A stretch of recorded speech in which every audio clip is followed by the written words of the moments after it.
reunión del simposio sobre el virus del papiloma humano, donde hemos visto cómo tres extraordinarios conferencistas nos han actualizado sobre la tamización, sobre la relación del VPH con el VIH como una experiencia local y la excelente charla que nos antecedió con el doctor Julio Blanco, hablándonos también de la relación entre VPH y VIH. Para mí es un orgullo y es todo un honor presentar a la doctora Claudia Pilar Botero Muñoz, médica internista, egresada de nuestro programa de infectología de la Universidad Nacional.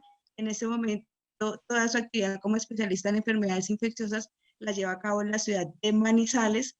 Es digamos, la persona que se ha motivado para trabajar mucho en vacunación y es la persona que lidera la unidad de vacunación del adulto en Manizales y ha desempeñado su cargo como médico especialista en enfermedades infecciosas en la Clínica de la Presentación, en el CES, Hospital de Caldas, en la Clínica Versalles y en programas de atención para personas que viven con VIH-Sida. Doctora Claudia Pilar, un gusto poderla presentar y tiene los micrófonos para los próximos 25 minutos. Doctora Sonia, muchísimas gracias. ¿Me están escuchando bien? Sí, señora. Sí, señora. Perfecto. Sí. Gracias por la presentación. Para mí, pues, es un honor participar en nuestro Congreso de Infectología este año de esta manera tan particular y que siempre recordaremos.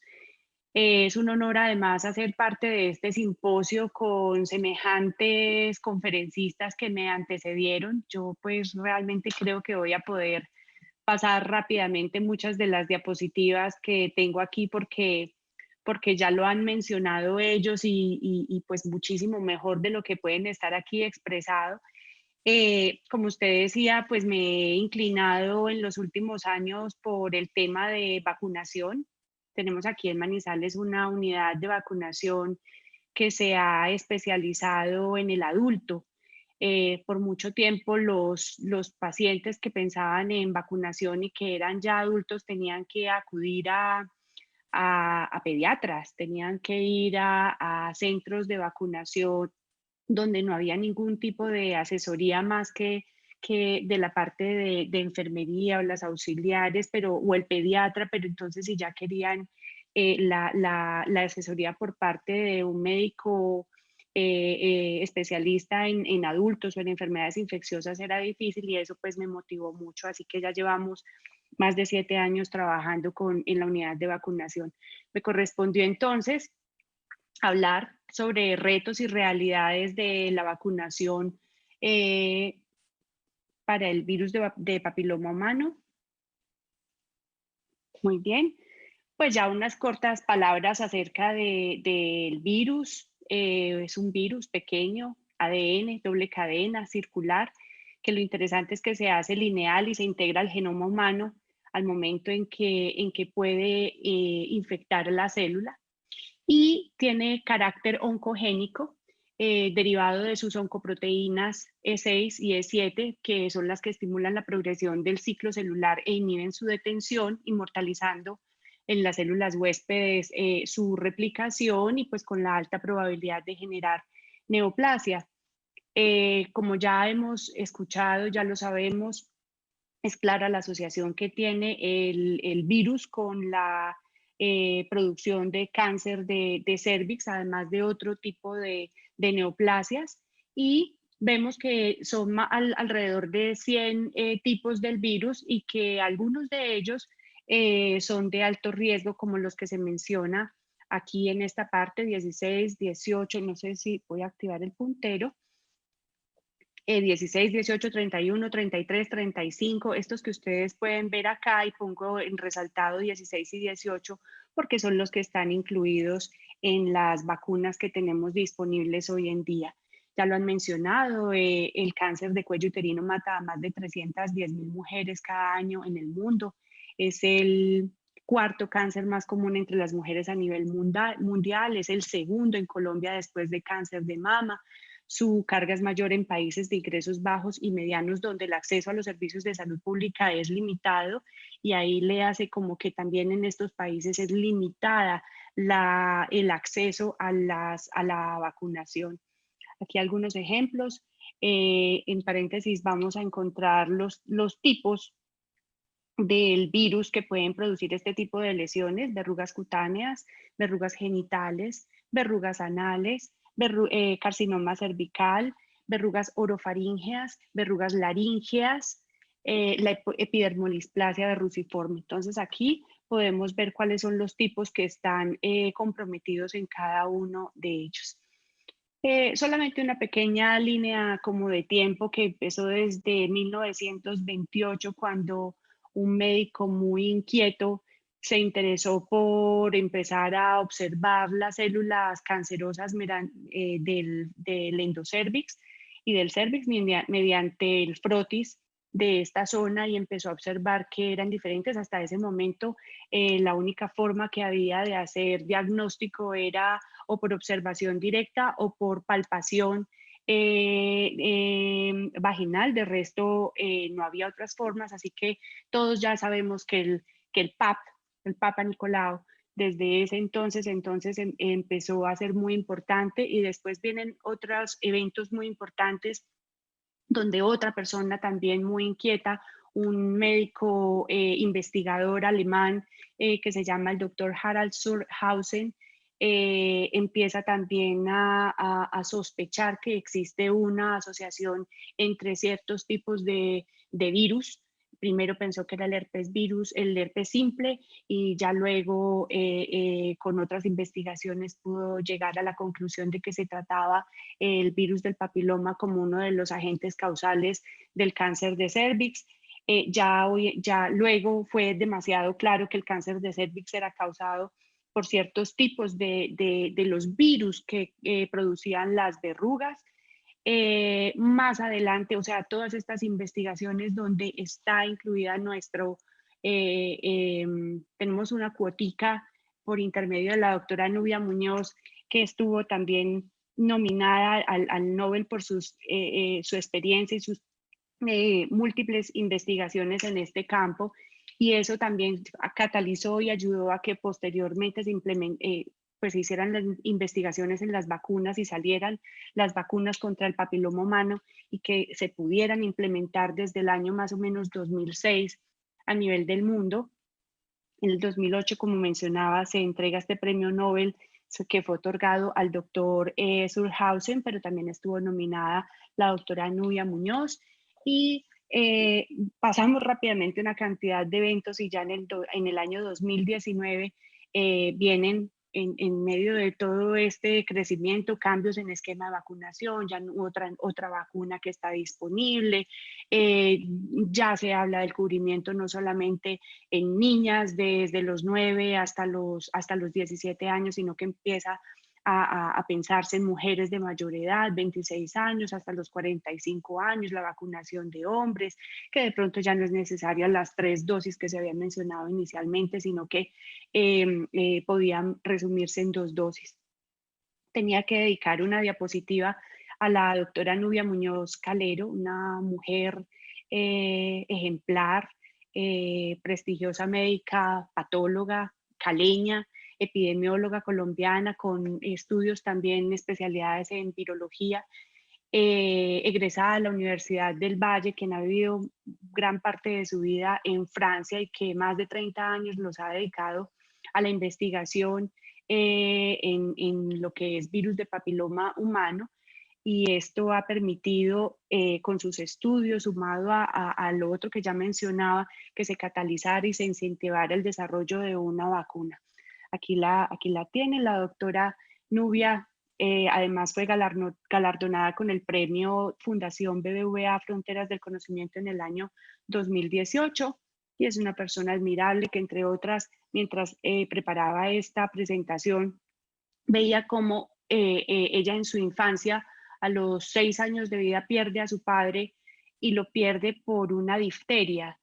Y eso más adelante la motiva. Eso fue en un momento en el que la penicilina pues no, al parecer no era disponible como podemos tenerla disponible hoy en todas partes, y posteriormente eso también como que le estimula para ser médico y para pensar cómo es posible que una persona muera por algo que perfectamente se podía haber curado con un antibiótico, y así como está pasando en este momento que personas mueran por enfermedades que son prevenibles mediante vacunación. Muy bien, al día de hoy tenemos disponibles entonces 3 vacunas. La primera que estuvo disponible fue la bivalente, ¿sí? Que fue elaborada por GlaxoSmithKline, que ustedes todos conocen, y que contiene 2 tipos, los 2 principales que son claramente asociados con el cáncer de cervix, que son el tipo 16 y el 18. Luego viene otra vacuna que es la tetravalente, que es la que por lo general se ha incluido en todos estos programas de vacunación. Y ya desde el año 2018 más o menos, ya tenemos disponible en el mundo la vacuna Gardasil 9, que es la nonavalente, que además de tener 16-18, que está incluida, como ustedes ven, en las 3 vacunas, que son los tipos relacionados con cáncer de cervix, están en las 3. En la cuadrivalente, tetravalente se adicionaron el 6 y el 11, que está relacionado con verrugas genitales, y en la nonavalente se incluyen, además de 16-18, el 6 y el 11 de verrugas genitales, otros tipos que son de alto riesgo y que nos va a permitir, en el momento en que se pueda implementar, desafortunadamente pues el alto costo también es una limitación que hay para su implementación en países en desarrollo, nos va a permitir tener un cubrimiento, una prevención de más del 90% de las neoplasias en el cuello uterino. La vacuna contiene, cualquiera de ellas contiene partículas parecidas a virus, virus-like, las cuales son proteínas que semejan los viriones naturales, pero es muy claro lo que tenemos que tener todos, que estas vacunas no contienen ADN viral, no pueden infectar a las células ni reproducirse, son vacunas inactivadas. Así que es imposible que vayan a generar algún tipo de infección, y eso es lo primero que uno tiene que tener claro cuando está hablando de vacunas y le está explicando a los pacientes por qué deben vacunarse y por qué con este tipo de vacunas que son inactivadas de pronto hay menos riesgos que con otras que pudieran contener microorganismos vivos. La única contraindicación que tiene la tetravalente y la nonavalente es la anafilaxia conocida a la levadura o la alergia grave a cualquier otro componente de la vacuna. La alergia a la levadura es muy rara. En las pruebas que se le hacen a pacientes que son alérgicos y que tienen historias de hipersensibilidad, lo hablaba con un inmunólogo amigo, estas alergias a las levaduras, ellos hacen pruebas a cándida, hacen prueba a otras levaduras de otros hongos, y encuentran que es muy rara, que se encuentra en menos o que explica menos del 1% de los pacientes que tienen alergias. Entonces, digamos que es muy raro uno encontrar una paciente que tenga una contraindicación absoluta para la aplicación de esta vacuna. Para la otra vacuna, que es la bivalente, que es Cervarix, la única contraindicación es que tenga antecedente de alergia grave a alguno de los componentes de la vacuna. Como les explicaba, estos son acontecimientos que son muy raros, menos de 1 en 10.000. Y por lo que ya sabemos que ha ocurrido, la recomendación que hay mundial es la observación de los pacientes 15 minutos luego de la vacunación, que de pronto eso sí sería prudente implementar. Después de que entonces desde el año 2006 empezó la vacunación en diferentes países, obviamente empezó en los países en desarrollo. En el 2012, el Ministerio de Salud de Colombia y el Ministerio de Educación dieron un paso enorme para nuestro país, enorme, con una inversión altísima, más de 60 millones de dólares con intermediación de la Organización Panamericana de la Salud. Lanzaron una gran campaña que se llamaba Que vivan las mujeres y que vivan sin cáncer de cuello uterino. como les digo, fue una gran inversión. Lo que se pretendía era reducir en un 70% la carga de esta enfermedad en las mujeres, evitando anualmente alrededor de 6.900 casos de virus de papiloma humano. Esto fue algo de mostrar. Aquí está el boletín que salió en ese momento, agosto del año 2012, donde decían: tras el lanzamiento de la Jornada Nacional de Vacunación contra el Cáncer de Cuello Uterino, ya se han vacunado 42.000 niñas en todo el país durante la primera semana de la campaña Que Vivan las Mujeres. Fueron 26 millones de dólares invertidos por el gobierno nacional en la adquisición de la misma. Colombia se convierte así en el primer país de Latinoamérica en introducir esta vacuna dentro de su esquema regular de vacunación de 9 a 17 años. Colombia tenía uno de los programas de vacunación contra virus de papiloma humano más importantes del mundo, alcanzó coberturas del 80 al 90%, era algo realmente de mostrar. Pero, ¿qué sucedió después de esto? Resulta que ustedes todos recuerdan lo que sucedió en el año 2014. Carmen de Bolívar hacen dentro de estas campañas de vacunación, hay un momento en el que se hace una gran campaña y primero consultan 15 niñas de la misma escuela, del mismo grado, consultan por una sintomatología, dicen desmayos, mareo, dolor de cabeza, dolor del pecho, adormecimiento, hormigueo en varias partes del cuerpo. Estas niñas 3 horas después se fueron observadas, 3 horas después se les dio salida y resulta que después de esto y al empezar a publicarlo por las redes sociales, empieza una cantidad de niñas a consultar. Fueron alrededor de 300 niñas. Se observaba algo muy particular y era el aumento de los episodios y de estas consultas en los momentos de transmisión en vivo por los noticieros. Empezaron estudios con el Ministerio de Salud, con el Instituto Nacional de Salud, con el Instituto con la Liga contra el Cáncer. Bueno, se unieron muchas entidades, más entidades universitarias para empezar a hacer los estudios y verificar esta asociación. En el 2016 llamó la atención que en una de las visitas del ministro de Salud de ese entonces, que fue a concientizar, a explicar en qué iban las investigaciones, a hablar con padres de familia, con pacientes, con profesores, etcétera. Fue muy llamativo que durante ese mismo evento empezaron a ocurrir los mismos episodios, niñas casi que con pseudoconvulsiones, con desmayos, etcétera. Bueno, este evento que en este momento ya se considera pues que no hay ninguna asociación después de múltiples estudios, realmente hizo que la tasa de vacunación en nuestro país, que había empezado con unos índices tan altos y que nos llenaba a todos de orgullos, pues cayera de un 95 a un 14%.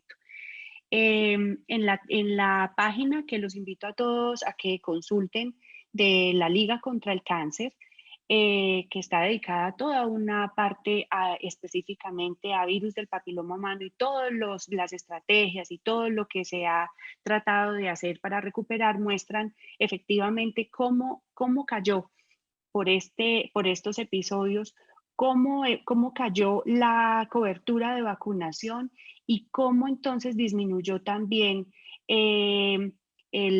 la prevención de casos y de muertes asociados a cáncer de cuello uterino.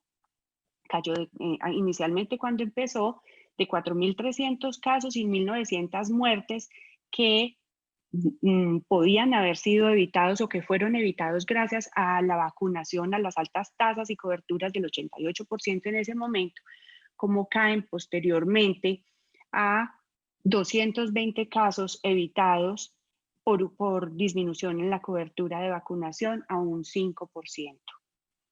Y resulta que en estudios de eficacia de las vacunas para el virus del papiloma humano hay múltiples.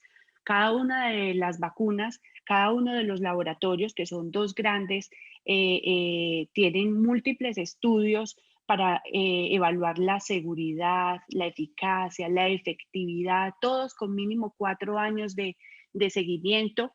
Aquí están los estudios que están por el lado de la tetravalente, y ahora la nonavalente que estaría incluida aquí en los últimos estudios, los que están incluidos en la bivalente, ¿sí? El Vivian, el Patricia, y todos estos estudios demuestran la seguridad, inmunogenicidad, eficacia de estas vacunas en la prevención de infecciones por virus del papiloma humano y la prevención de lesiones precancerosas, especialmente si se administran en adolescentes antes de que ellos sean expuestos al virus.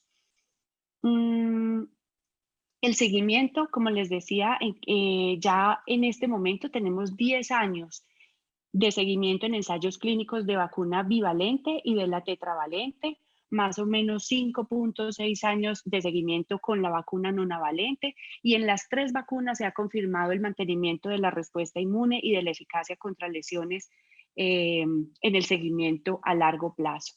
También quiero hacerle aquí una pequeña publicidad a este curso que se está llevando a cabo, o sea, está abierto, y es un esfuerzo que hacen el Instituto Catalán de Oncología y Oncología, el Instituto Nacional de Cancerología de Colombia. Ellos desarrollaron este curso virtual donde el objetivo que ellos tienen es transmitir a todos los profesionales implicados en la prevención de cáncer de cuello uterino la última evidencia científica sobre la eficacia y seguridad de las vacunas contra el virus del papiloma humano. Les cuento que es un curso muy completo donde se brinda toda la información y donde, o sea, todos los médicos que estamos de una u otra manera implicados, que yo creo que somos la mayoría, porque no deberían de ser solamente los infectólogos.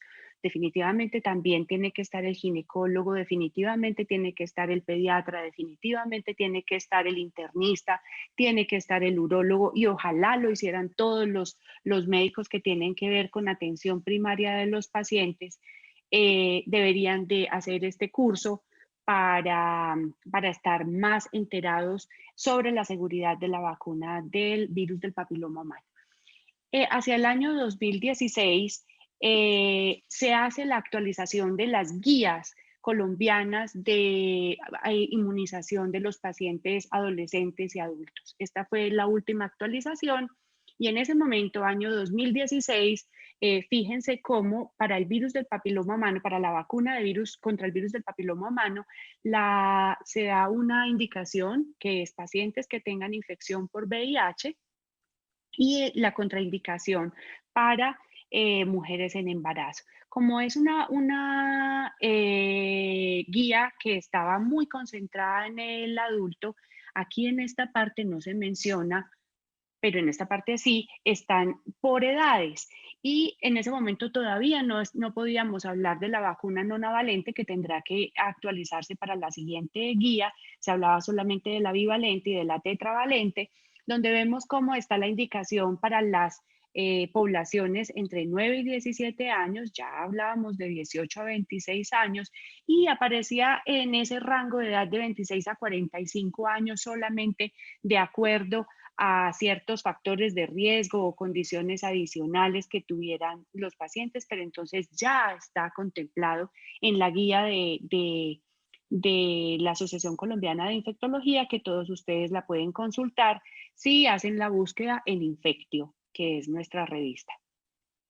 Para el año 2018, entonces, el Ministerio de Salud y Protección Social nuevamente hace otra, digamos que se refuerza, ¿cierto? Para intentar recuperar la cobertura de vacunación que se perdió, pero en forma considerable después del evento de Carmen de Bolívar, y saca una resolución, la 3280, que pretende la mejoría de la cobertura de un 13 a un 63% en niñas de 9 años respecto al año anterior, y para el 2019 las coberturas alcanzaron el 74% en población de 9 años con la primera dosis.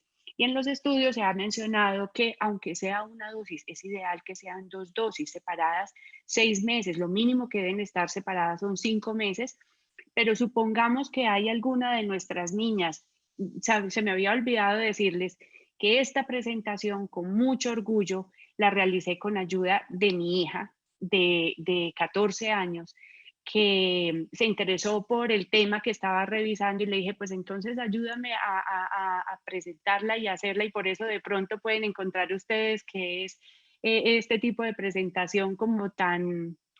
Mi esposo me decía, oye, está muy color pastel. Yo decía, sí, así la queremos mostrar. Luna me ayudó con esto. Ella ya obviamente está vacunada, pero supongamos que nuestras niñas o que nuestras pacientes dejaron una dosis abandonada y que luego de todo esto dejaron la dosis abandonada, la segunda dosis y no la colocaron. La recomendación que les hago yo en este momento es que se aplique tan pronto como sea posible, independientemente de cuánto tiempo lleva después de la primera dosis.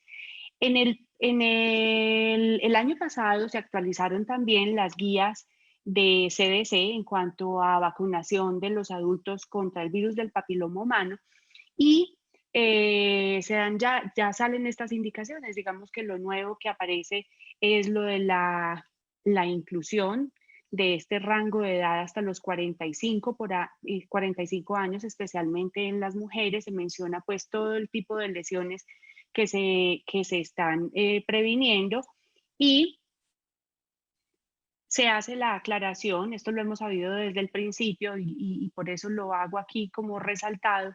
Recordemos que la vacuna tiene efectos de profilaxis, de prevención, en ningún momento de tratamiento. Por eso tan importante y por eso los mayores resultados se encuentran en edades más tempranas donde haya menos riesgo de que exista ya exposición al virus. Las dosis que tenemos entonces recomendadas hoy en día son 2 dosis. La segunda dosis, como lo mencionaba antes, está a los 6 meses después de la primera dosis. Algunas de estas cosas ya lo hemos mencionado. Hay algo aquí, es que todavía no tenemos disponible en Colombia la vacuna nonavalente. Esa todavía no está incluida en el país. Esperamos que en algún momento podamos tenerla disponible y que se hagan arreglos, sobre todo en la parte gubernamental, pues por el tema de costos, para que haya una cobertura muy alta para todas nuestras niñas y que podamos llevar a disminución del riesgo por encima del 90% para el cáncer de cervix en unas décadas, porque esos efectos los veremos más o menos en 10 años. Estaremos viendo lo que pase con la vacunación que hagamos en este momento. No sobra, ya lo mencionaban en charlas previas, que tanto la vacuna como la prueba para la detección del virus del papiloma humano, las pruebas de ADN, las dos están incluidas en el plan de beneficio, entonces no sobra mencionarlo para que lo tengamos presente y lo podamos solicitar. Dentro de las realidades, los invito a que revisemos este documento, este folleto que sale que lo publicó CDC sobre realidades sobre el virus del papiloma humano genital. Ya se han mencionado muchos de estos puntos rápidamente, que es el virus de transmisión sexual más común, que la mayoría de las personas con vida sexual activa tendrán en algún momento infección por el virus del papiloma humano, que muchas veces la mayoría no se darán ni cuenta que tuvieron exposición a este virus porque su mismo organismo será capaz de autolimitarlo y de quedar absolutamente sin ninguna secuela, con citologías muchas veces normales, que la mayoría lo pueden transmitir sin ni siquiera saber que están infectados. Lo otro que debemos tener claro es que por ahora no hay cura para el virus, o sea, no hay un antiviral que vamos a tomar, no. Lo que hay es tratamiento para las consecuencias de la infección por el virus y lo que hay de realidad es que lo podemos prevenir. Otra realidad es que a mayor número de parejas sexuales, a menor número, pues menor riesgo de contraerlo, que el preservativo utilizado correctamente solamente disminuye el riesgo de lesiones por VPH del área cubierta, que tanto mujeres como hombres deben vacunarse para prevenir la enfermedad por VPH. Eso es otra cosa que tenemos que incentivar y es la vacunación en los niños, en los hombres. Que en los hombres el mayor problema que van a tener son las verrugas, ¿sí? Es mucho menos frecuente el cáncer, lo es, pero generalmente está ligado con situaciones de inmunocompromiso. que no hay ninguna prueba. En las mujeres está aprobadas pruebas para detección del VPH, mientras que en el hombre no hay pruebas aprobadas por la FDA para detección de virus de papiloma humano. Entonces, en un hombre que no tenga la verruga y no tenga las lesiones macroscópicas, no podemos tener la seguridad de que no tenga la infección por este virus. Muy bien. Y que esto es muy importante, que hay mayor eficacia de la vacuna antes del inicio de la vida sexual. O sea, por eso tenemos que tratar de que la edad de vacunación sea temprana. Muy interesante en las realidades encontrar este estudio donde se muestra cómo después del seguimiento de 10 años de seguimiento, pues después de la vacunación contra el virus de papiloma humano en los Estados Unidos, efectivamente ellos demuestran cómo hay una disminución significativa en la prevalencia de infecciones por los tipos de VPH vacunales, como disminución en aparición de verrugas anogenitales y lesiones precancerosas cervicales en estas poblaciones. Esto se publicó en marzo del año 2018. Y este Doctora es un Botero, estudio. dos Hola. minuticos. Quedan 2 minuticos, porfa. Ok, bueno, entonces paso rápidamente en este estudio que simplemente los voy a invitar, está muy reciente, que es sobre vacunación contra el virus del papiloma y el riesgo de cáncer cervical invasivo. Salió ahorita en el New England y ahí muestran cómo en un seguimiento de una cohorte muy grande de pacientes de Suecia entre 2006 y 2017, y es clara la asociación que hay entre la vacunación y la disminución de riesgo de cáncer invasivo. Bueno, ya por último, entonces podemos mencionar los retos. Recientemente, este año, la Asamblea Mundial de la Organización Mundial de la Salud, dentro de unos retos que se propuso, unos temas específicos para estudio en los próximos años, menciona la prevención y control del cáncer de cuello uterino basado en 3 pilares: prevención, detección y tratamiento. El reto para el 2030 es llegar a una incidencia por debajo de 4 casos por cada 100.000 pacientes, y que el reto es que esta incidencia la alcance en todos los países mediante vacunación del 90% de su población, de su menor de 15 años, detección del 70% de los casos y tratamiento del 90% de los cánceres invasivos. Es el reto 90-70-90. Esperemos que podamos quedar al menos un poco cerca. Mencionarles un proyecto muy lindo que se está llevando a cabo con estas 4 instituciones que ustedes ven ahí, donde está la Liga Colombiana contra el Cáncer, el Ministerio de Salud, el Johns Hopkins y la Sociedad Americana de Cáncer, del proyecto Arauca, donde están haciendo como un programa piloto donde están haciendo vacunación de todas estas niñas para llevar a disminución del cáncer de cervix. El mayor reto para mi gusto es la educación de la comunidad, de los padres, de los profesores, de los mismos médicos, para divulgar toda la evidencia científica, que es muy robusta y de mucho peso, para que volvamos a incentivar la vacunación de nuestras niñas y comenzar también la vacunación en los hombres. En muchos países del mundo ya está incluida esta vacuna pues dentro de la vacunación de los hombres. Esperemos que se continúe con el esfuerzo gubernamental para continuar con esta vacunación que ha sido gratuita en nuestro país y que cayó fue por desinformación y por todos estos casos que vimos que habían sucedido, o esta desinformación, cómo se llevó mal estos casos. Esperemos también un reto a futuro, que logremos la implementación de la inmunización con la nonavalente mediante campañas de vacunación masivas para que se aumente la prevención al más del 90% del cáncer cervical. Recordarles que la vacuna contra el VPH es uno de los mayores adelantos de la medicina en los últimos 50 años, que está dentro del top 5 de los avances en la oncología moderna, que hay más de 270 millones de dosis de vacunas contra el virus del papiloma humano administrados en el mundo y que se han hecho estudios de seguridad y que definitivamente es una vacuna muy segura y con altos grados de eficacia y de efectividad. Y por último, se me ocurrió hacer una similitud con la vacuna contra la hepatitis B, porque es que ustedes saben que tenemos dos vacunas con el potencial de prevenir cáncer. Una es la vacuna contra la hepatitis B, que va a disminuir el riesgo de tener hepatitis B crónica y con ello hepatocarcinoma, y la otra es la vacuna contra el papiloma humano. Y resulta que si ustedes se ponen a ver, son dos vacunas inactivadas, dos vacunas muy seguras, dos vacunas muy estudiadas y dos tipos de virus que pueden ser transmitidos por la misma vía. Entonces les dejo como esa reflexión. Y creo que todo lo demás ya lo hemos mencionado. Muchísimas gracias. Perdón por extenderme.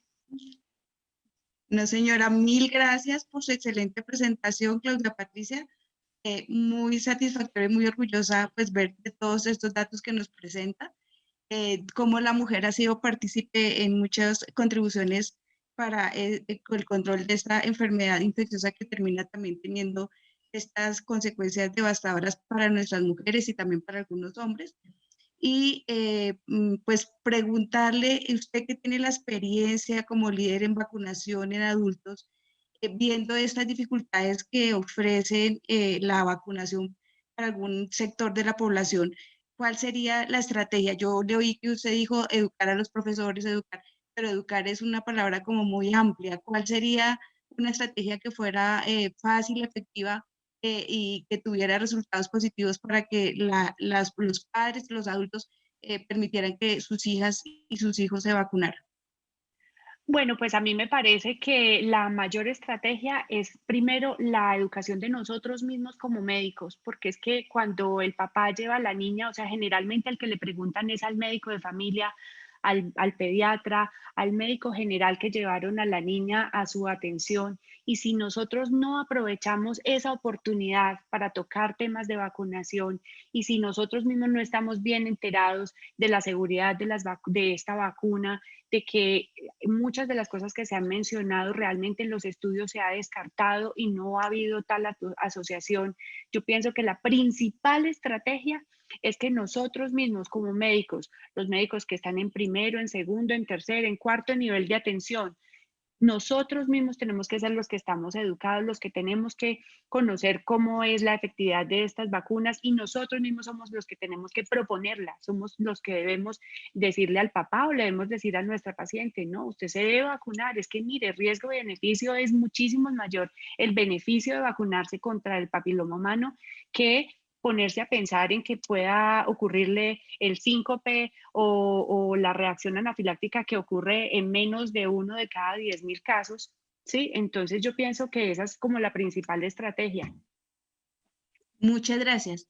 Hay una pregunta y gracias por darnos dos datos o tres, muchos de los datos que nos fueron muy interesantes. Uno, lo que está haciendo la Liga Colombiana de Lucha contra el Cáncer. Dos, el curso que está abierto para la población general, para los médicos a través de la plataforma del Instituto Nacional de Cancerología para hacer este curso sobre la seguridad de la vacuna para VPH. Son datos muy importantes. Tres, invitar a a las personas que nos han acompañado en la tarde de hoy para que consulten la página de la revista Infectio, que es donde se hacen actualizaciones frecuentes de diferentes temas. Y el tema de la vacunación es un tema muy importante porque, como usted lo dice, podemos prevenir enfermedades como oncológicas o enfermedades crónicas, como el ejemplo que puso al final de la hepatitis B crónica y el desarrollo de cirrosis hepática.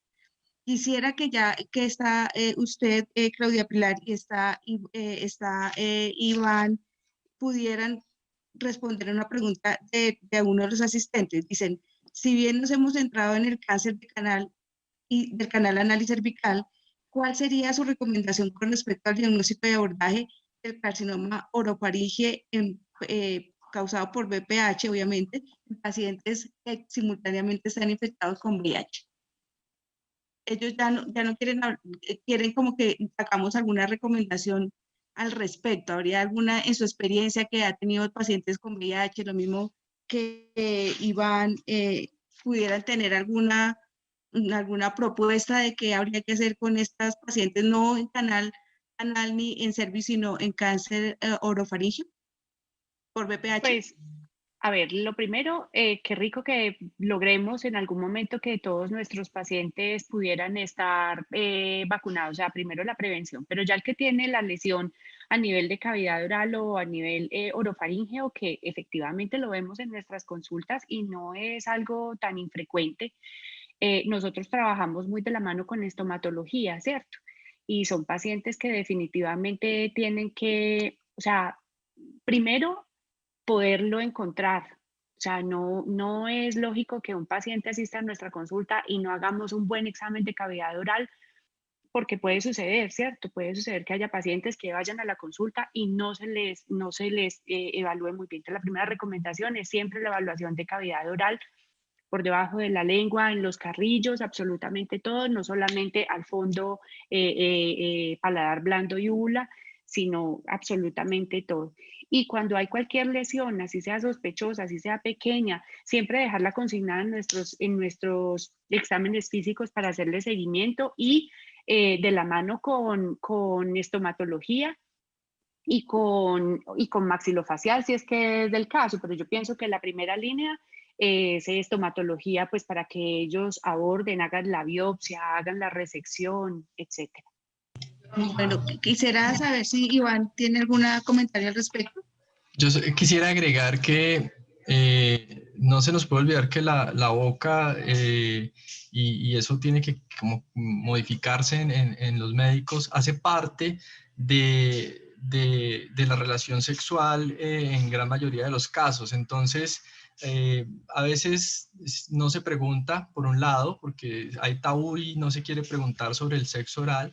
Y también recordar que se les puede dar recomendaciones a las personas de algunas cosas de seguridad, como el preservativo para el sexo oral, que ayuden a manejar su prevención. Y lo que dijo la doctora definitivamente, muchas veces examinamos otras cosas, pero no examinamos la boca. Y tampoco examinamos los genitales y tampoco examinamos el ano. Entonces creo que son tres cosas que frecuentemente no se examinan y que rutinariamente, en especial en los pacientes con HIV, tiene que ser totalmente obligatorio, pero debería ser parte de la consulta general. Eso es lo que agregaría. Agregaría un puntico en ese examen de la boca y es que eh, hagamos retirar las prótesis, ¿sí? Que es que muchas veces no retiramos las prótesis dentales y debajo de esas prótesis pueden estar las lesiones sospechosas y pues no las vamos a ver si no las retiramos. Bueno, mil gracias por su participación. Excelentes las conferencias, excelentes los mensajes que nos dejan para llevarnos a la casa. Agradecemos el acompañamiento que hemos tenido de las personas que han asistido a este simposio. Les deseamos buena noche y que sigan disfrutando del conocimiento en estos 2 días que quedan todavía de actividad académica. Un abrazo para todos. Muchas gracias. Muchísimas gracias.